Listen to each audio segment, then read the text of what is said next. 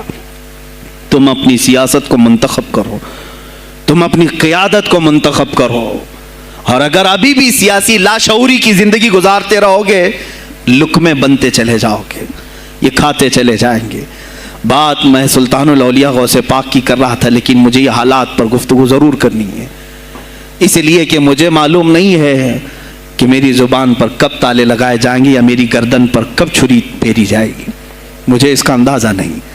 لیکن اے مسلمانوں، تم میری ذات سے الجھتے ہو تو الجھ جاؤ، مجھے اگر بلیم کرتے ہو، تانے مارتے ہو تو مار لو، چند دنوں کی بات ہے، جب تک میری سانسیں چل رہی ہیں تب تک مجھے گالیاں دو گے، لیکن جس دن میں بھی دنیا سے جاؤں گا اس دن تم ہماری باتیں یاد رکھو گے، اس دن یاد کرو گے۔ مجھے اپنے بچوں کو یہی بتانا ہے کہ اب وہ دور آیا ہے جہاں ممبروں سے بھی بولنے میں اب گھبراہٹ ہے، لوگ اپنے خوف کے مارے ایسے ہیں کہ اپنی روزی روٹی کے چکر میں میرے مصطفیٰ کی گالیاں سننا برداشت کر رہے ہیں۔ دیتا ہے دینے دو نا، ہمارا کیا بگڑتا ہے؟ اس پوزیشن میں تم آئے ہو آج، تمہارا امام جب اتنا بزدل ہے تو تمہارے دلوں میں